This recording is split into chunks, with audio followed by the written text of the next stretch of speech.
A few judges are still refusing to let gay and lesbian couples get married in Alabama. Texas has had its first lesbian wedding, and now state officials are scrambling to find a way to undo it.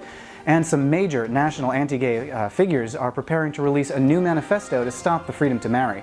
For the American Foundation for Equal Rights, I'm Matt Baum, and welcome to Marriage News Watch for February 23rd, 2015.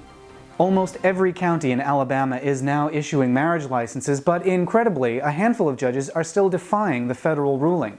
Depending on who you ask, there were 50 counties issuing licenses to gay and lesbian couples last week, but that still leaves around 17 where you still can't get married. A few judges have stopped marriages altogether for everyone, but most of the remaining counties are only turning away gay and lesbian couples. Judge Nick Williams in Washington County told people, quote, "I'm not worried about following the U.S. Constitution," which he probably should have mentioned before being sworn in as a judge. Meanwhile, Judge Roy Moore, the Supreme Court justice who started all this trouble, may now be in some trouble of his own. Moore is the one who told state judges that they weren't allowed to issue marriage licenses, but he really can't do that. The Human Rights Campaign has now collected 30,000 signatures on a petition calling for an investigation into whether Moore should be removed from office. Now, Moore's been down this road before. In 2003, he was removed from office by the Court of the Judiciary for making up his own rules about a Ten Commandments statue. But even if he's removed from office a second time over marriage equality, we still might not have heard the last of him. Ordinarily, Moore wouldn't be able to run for office again because he's approaching an age limit.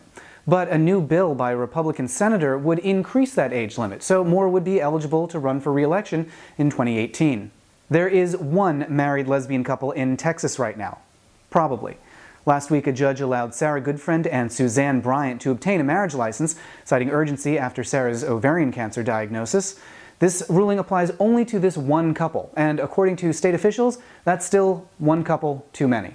Governor Greg Abbott, Lieutenant Governor Dan Patrick, and Attorney General Ken Paxton all want to take the marriage license away from the cancer-stricken couple of 31 years that is raising 2 children. Ken Paxton has declared the marriage license void and that they are not actually married. But can he do that? Well, it's murky. He can certainly try. Attorneys general have lots of legal authority, but it's kind of unheard of to step in and unmarry a couple, particularly after a judge ordered them married. The common thread between Roy Moore's actions and Texas's is that they're pretty desperate.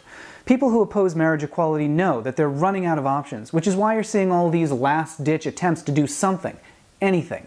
And they might delay marriage for a bit, or force people to take a bus to the next county, or threaten a family facing a terminal illness. But at this point, they know they're not going to win. And yet, they're still trying. Last week, Kansas Rep. Tim Huelskamp introduced a federal constitutional amendment to ban marriage. They tried this over a decade ago, and it went nowhere. And it's going to go less than nowhere this time. But according to reports, national anti-gay leaders are preparing to release a new proclamation to stop marriage equality. The title is Reclaiming Marriage, and they'll probably release it sometime in March. The people who've seen a copy call it a sweeping manifesto signed by pretty much the people you'd expect. But even this sweeping manifesto will probably be pretty weak. The only call to action in the entire thing is, quote, careful discernment over the next few years, and even that's expecting a lot from these people. Those are the headlines. Subscribe here on YouTube to stay up to date on all these stories.